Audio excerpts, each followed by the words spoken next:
Dia 258, Atos capítulo 15 ao capítulo 18. No capítulo 15, alguns crentes judeus argumentaram que os gentios convertidos ao cristianismo deveriam ser circuncidados e observar a lei de Moisés para serem salvos. Isso gerou uma controvérsia que afetou a comunidade cristã. Para resolver essa questão, os apóstolos e anciãos da igreja em Jerusalém convocaram um concílio. Paulo e Barnabé relataram suas experiências de evangelização entre os gentios, destacando como o Espírito Santo havia operado em suas vidas sem a necessidade de circuncisão e da lei de Moisés. Após intensos debates, Pedro argumentou que a salvação era pela graça de Jesus Cristo, tanto para judeus como para gentios, e que não se deveria impor o jugo da lei de Moisés aos gentios. Tiago, o líder da igreja em Jerusalém, concordou com Pedro e fez uma proposta que foi aceita pelo concílio. Eles escreveram uma carta aos gentios convertidos, enfatizando que a salvação era pela graça e que não era necessário cumprir a lei de Moisés, exceto por algumas restrições alimentares e morais. A carta foi enviada aos gentios, que ficaram aliviados e encorajados pela decisão do concílio. Paulo e Barnabé também continuaram seu trabalho missionário entre os gentios, fortalecendo a igreja. No capítulo 16, Paulo chegou a Derbe e Listra, onde encontrou um jovem discípulo chamado Timóteo.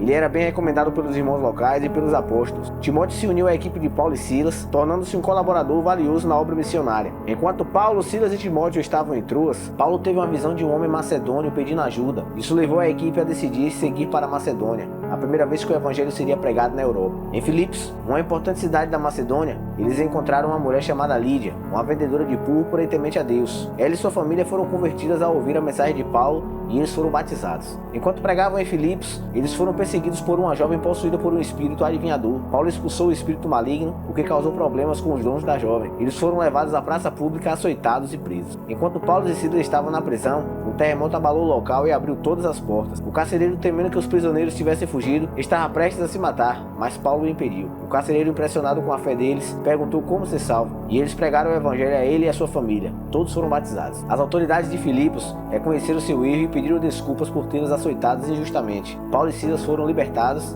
e saíram da cidade.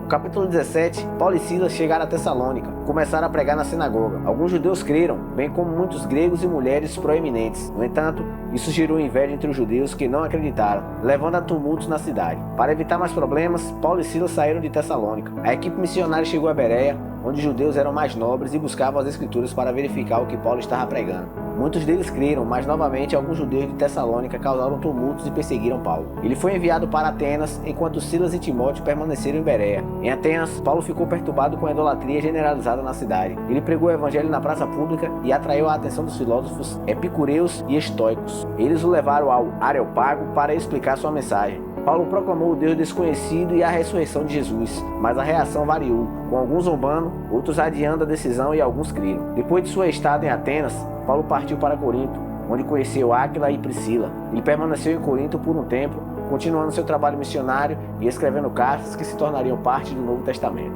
No capítulo 18, Paulo chegou a Corinto, uma cidade importante do Império Romano, e encontrou um casal chamado Áquila e Priscila, que se tornaram seus colaboradores. Ele trabalhou com eles como fabricante de tendas para sustentar seu ministério, enquanto pregava na sinagoga de Corinto todos os sábados. Crispo, o principal da sinagoga, e sua família creram no Senhor e foram batizados. Paulo também teve uma visão em que Deus o assegurou que ele não estaria sozinho e que muitas pessoas seriam salvas em Corinto. Os judeus de Corinto se opuseram a Paulo e o levaram perante o tribunal proconsular, acusando de pregar uma religião ilegal.